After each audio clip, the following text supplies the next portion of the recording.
Buongiorno, buongiorno Regione Lazio Vita. E mo come va fa? Renzi non ci viene più a Potenza. Dai. E ne aveva fatto tutto nuovo, ne aveva raccontato il fatto di fosse, la spazzatura per terra, Giuliana, insomma, una serie di cose. Ma come ci fa? Questo viene che dai i soldi alla Basilicata. Ma che non mi fa? Siamo ricchi, non c'è bisogno di soldi. Grazie a me dite, diamo soldi e merda, vogliono. Sì.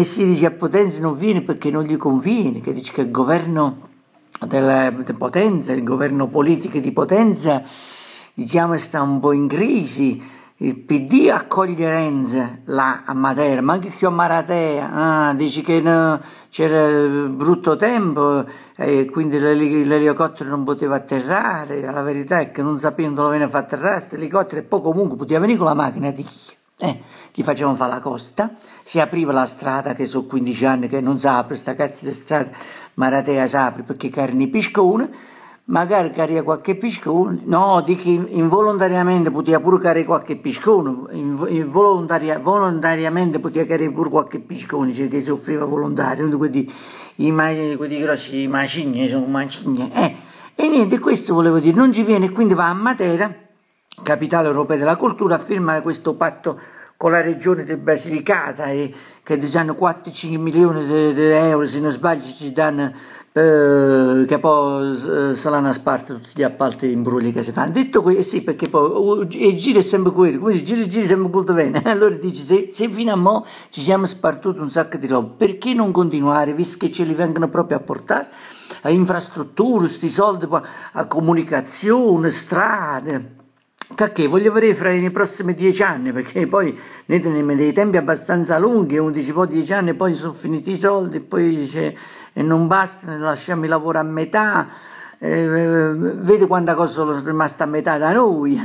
Vabbè, vediamo un po' questi soldi come chi se l'ha da pigliare. Ma detto questo, volevo dire un'altra cosa, ora parliamo di cose spicciole, non parliamo di queste cazzate politiche, ormai, che poi dico io, dici che c'è questa guerra anche a Policoro, Bubbico, diciamo, come dice la vecchia guardia del PD, non c'è speranza. Non c'è speranza di trovare un accordo fra i renziani e quelli speranzosi. E il problema è un altro, che secondo me proprio in generale in Italia, il PD avessero chiuso, cioè secondo me non trovano un accordo sul candidato, su quello che può portare avanti il PD, diciamo, e soprattutto anche quello lucano che non è rimasto sede vacante. Allora io dico proprio in generale in Italia, a capo del PD, ecco, dovrebbero riesumare Berlinguer.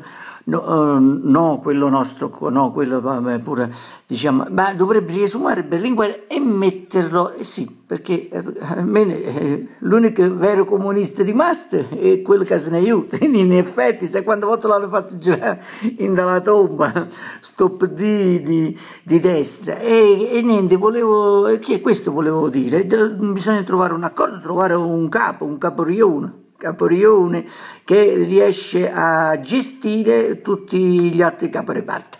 Ecco, poi a me è piaciuto che Marpion hanno riaperto la fabbrica alla Termini Imerese, 15 operai, sì, assai, e ho custodito l'uscire, e mi fa piacere per gli operai ovviamente, perché sono gli unici che qua ci hanno rimesso tutto, quelli che sono entrati fino adesso con i sacrifici e quelli che purtroppo non sono rientrati e spero che rientrino.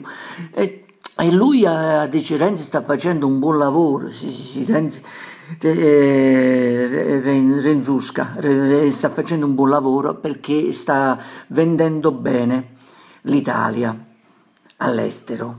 Secondo me la sta svendendo. Comunque, detto questo, come hanno svenduto la nostra regione, i nostri politici, ma tutto quanto che io ho detto, non ho fatto un cazzo, praticamente qua ancora stiamo con le scorie, con tutto quello che dico io ho fatto questo, ho fatto quello non ha fatto le analisi, e quello ha messo il carbone attivo, quell'altro che è dell'ENI che è andato a dire noi ci teniamo alla Basilicata, sono 20 anni che lavoriamo qui e quindi noi non vorremmo inquinare, non vorremmo però, ohimè, è scappato una cosa, ohimè, le analisi sono diverse, ohimè, abbiamo il carbone attivo per alzare i valori, il limite, la soglia la soglia della sorda. E detto questo, poi volevo dire un'altra cosa, che al di là di questa cosa, in Basente, che c'è là, il parco del Basente che si è scomugliato, operai che lavoravano senza protezione, il giornale denunciato, Basilicata 24, che poi i giudici hanno dato ragione, ma noi facesse camminare i vecchi dirigenti senza protezione, mano e piedi,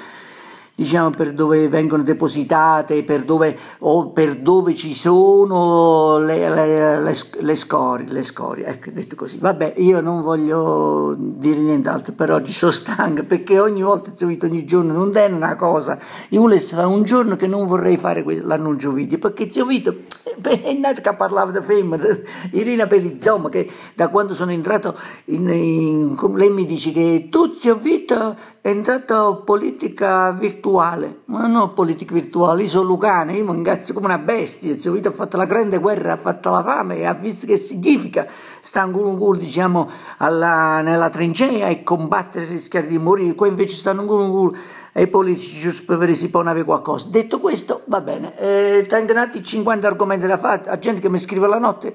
Signori miei, amici miei, io vi ringrazio che mi inseguite, ma zio Vito una cosa al giorno può fare, purtroppo ci sono 3-4 giorni, questo guai. Giri sempre culturale, comunque allo vostro sempre, allo Lorca, agli altri tosti, a Renzo, e a Renzo volevo dire una cosa, allo toi sempre, casa tua, e gli altri tosti, casa vostra, vi do del voi, sempre a voi chiaramente.